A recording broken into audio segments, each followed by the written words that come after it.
Well, kalau aja kita tahu apa sebenarnya yang terjadi di balik pergerakan harga, 10, 30, bahkan 50%, itu sangat mungkin ada di portfolio kita.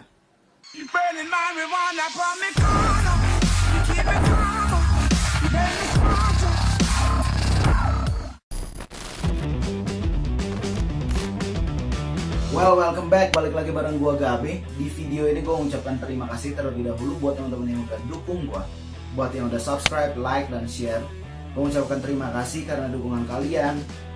Gua masih niat ngerjain ini. Dan di video ini gua mau sedikit membahas tentang gimana sih cara gua melakukan analisa, gimana caranya gua melihat apa yang sebenarnya terjadi di balik pergerakan harga. Jadi menurut gua, kalau misalnya kalian tahu apa sebenarnya yang terjadi di balik pergerakan harga, itu sangat mungkin kita bisa dapat return yang oke. Kenapa? Jadi kalau misalnya kita tahu ada broker yang punya duit banyak, mereka ngelola duit banyak orang dengan jumlah yang sangat besar, seharusnya mereka punya tim riset yang oke, portfolio manajemen yang baik, dan ketika mereka masuk investasi dalam satu saham, ini saham bukan saham main-main. That's why menurut saya, kalau misalnya kita tahu data itu, ini menjadi data terbaik yang bisa kita pakai untuk melakukan investasi. Dan tujuan saya membuat video ini adalah ngasih tahu gimana caranya kita mencari informasi-informasi tentang apa sebenarnya yang terjadi di balik pergerakan. Dan gimana cara melakukannya, saya akan tunjukin di video ini.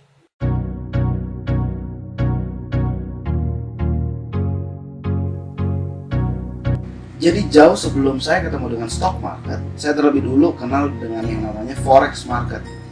Dan apa yang saya lihat di forex market itu seperti ini.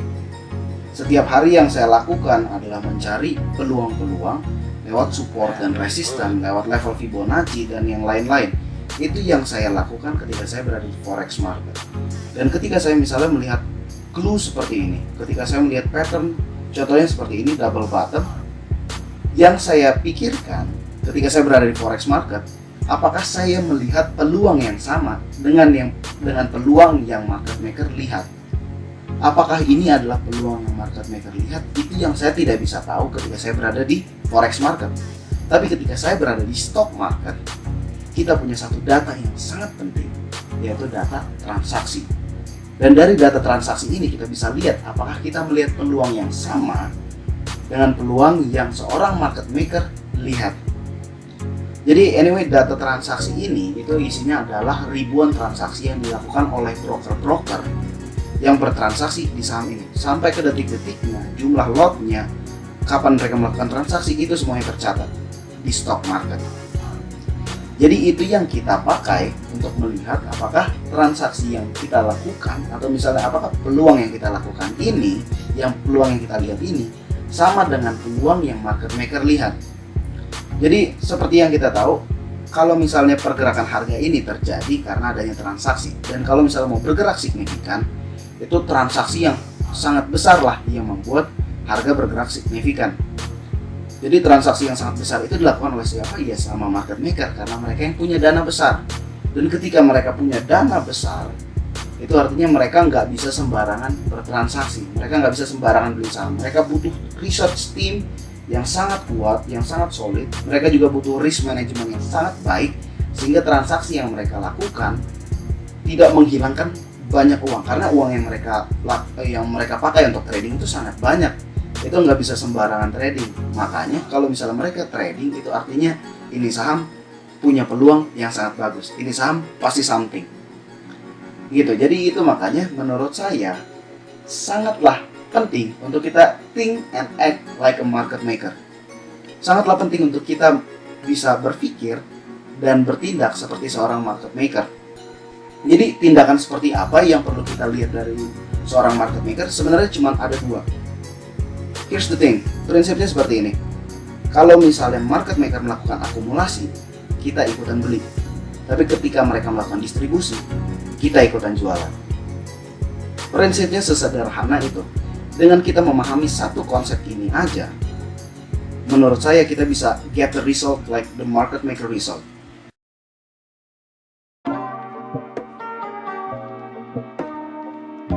Lalu data apa yang kita perlukan untuk kita melakukan analisa transaksi? Datanya dari mana dan bagaimana cara melakukan analisanya? Mari kita belajar. Jadi yang pertama, saya bukan marketingnya iPod, cuman menurut saya data iPod itu yang paling mudah untuk dibaca.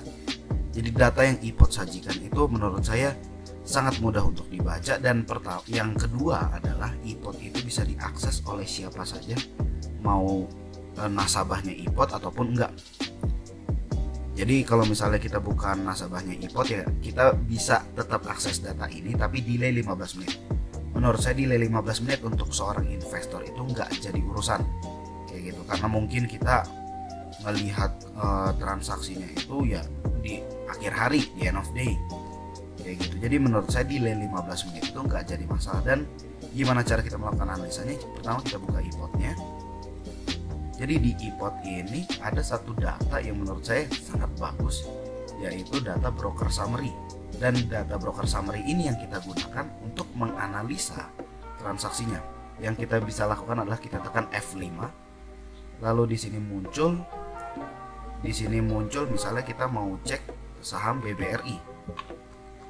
Karena kita ngelihat di sini ada pola double bottom, dan yang menunjukkan double bottom itu impulse leg-nya itu adalah ini. Jadi kita cek di sini adalah tanggal, kita ganti dulu. Oke, di sini tanggal 28 Juni 2018 sampai 6 Agustus 28 Juni sampai 6 Agustus 2018. Oke, kita cek di sini 26 Juni sampai Agustus 6. Ini tanggal 28 ini 2018. Oke, ini 2018, dan kita lihat seperti ini. Jadi akan muncul tampilannya seperti ini. Dan ini data apa? Ini adalah semua broker yang bertransaksi di BBRI pada periode 28 Juni 2018 sampai 6 Agustus 2018. Lalu kalau misalnya kita ngelihat data seperti ini, gimana caranya kita bisa tahu apakah ini akumulasi ataukah ini distribusi? Jadi kita tinggal lihat.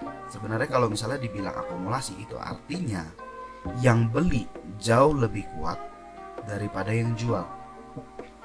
Kita ngelihat jauh lebih kuatnya sederhana. Misalnya kita lihat dari broker yang paling nafsu untuk beli, kita bandingkan dengan broker yang paling nafsu untuk jualan.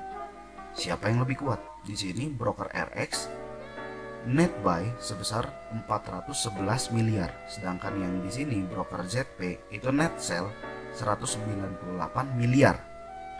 Dengan kata lain, kita bisa simpulkan bahwa RX melakukan akumulasi jauh lebih besar daripada distribusinya ZP. Dan kalau misalnya kita melihat ke bawah, yang kedua juga jauh lebih besar daripada yang kedua di net sell. Yang ketiga sama, jauh lebih besar kayak gitu. Kita nggak perlu ngelihat sampai bawah, karena kalau misalnya kita menghitung sampai bawah, ya ini imbang karena ini net. Jadi ini kalau ditotalin, ini ditotalin sama ini ditotalin sampai bawah semuanya itu 0 selisihnya kayak gitu. Jadi kalau misalnya kita mau ngelihat akumulasi atau tidak, kita cuman perlu lihat broker-broker yang paling nafsu beli atau broker-broker yang paling nafsu jualan. Kita ngelihat di situ aja. Jadi kalau misalnya kita udah tahu, oke, di sini berarti yang terjadi itu adalah akumulasi kayak gitu. Jadi kalau misalnya yang terjadi akumulasi, yang perlu kita lakukan adalah masuk. Cuman apakah kita masuk sekarang? Jangan. Kalau misalnya kita masuk sekarang, harganya udah ketinggian. Kita tunggu momentum. Kita lihat lagi, kita cek apakah di periode ini saat dia koreksi seperti ini itu ada distribusi besar atau enggak. Jadi kita ceknya kayak gimana? Kita cek aja langsung semuanya. Kalau misal dari periode sini sampai periode sini, itu secara total itu dia akumulasi atau distribusi. Kita tinggal cek. Kita tadi ini sama semuanya dari tanggal 28 Juni 2018 sampai tanggal, kita taruh sampai tanggal 6 September. Oke. Sampai tanggal 6 September. Ini 6 September. Oke. Kita lihat justru waktu kita bandingin yang waktu dia di periode sini, di periode dia naik, dan saat dia periodenya turun, kita ngelihat akumulasinya RX itu semakin besar. Jadi di sini kita bisa lihat di periode ini double bottom yang sangat bagus. Dia udah nunjukin pola double bottom, dan saat dia koreksi akumulasinya justru makin besar. Dan kita lihat apa yang terjadi kalau misalnya kita ngelihat ada satu saham menunjukkan pola double bottom, dan kita ngelihat di pola double bottomnya itu ada akumulasi yang sangat besar. Kita lihat apa yang terjadi. Jadi karena video ini udah gue buat cukup lama, jadi mungkin si Gabe di video sebelah dia bilang BRI ada di level 3.800. Actually per tanggal 26 April 2019 BBRI berada di level 4.330. Bahkan saat pengumuman hasil quick count BBRI sempat menyentuh level 4.725. Udah, itu aja. Oke. Jadi kita bisa lihat di sini saham BBRI terbang. Jadi bahkan pernah mencapai sampai di level 3.844. Jadi seperti itu untuk melakukan analisa transaksi yang sederhana.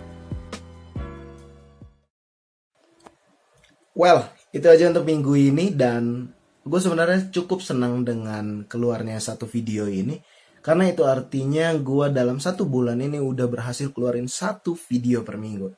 Dan ketika awal gue mau bikin YouTube channel, itu juga salah satu milestone gue, salah satu target gue. Dan kalau misalnya kalian berpikir mungkin si Gabe clickbait, dia nunjukin portfolio dia, itu mungkin bukan portfolio dia, no. Jadi sebenarnya gue mempertanggungjawabkan dana beberapa orang, dan kalau misalnya mereka menemukan kejanggalan, mereka sangat mungkin untuk komentar di kolom di bawah ini. Jadi gue nggak main-main dengan portfolio yang gue kelola. Kalau misalnya kalian ngerasa video ini bermanfaat, please subscribe. Karena gue juga berusaha untuk keluarin video-video yang berkualitas juga. Gue berusaha kasih materi-materi yang oke juga, yang bisa bantu kalian untuk ngisi portfolio kalian dengan saham-saham yang oke.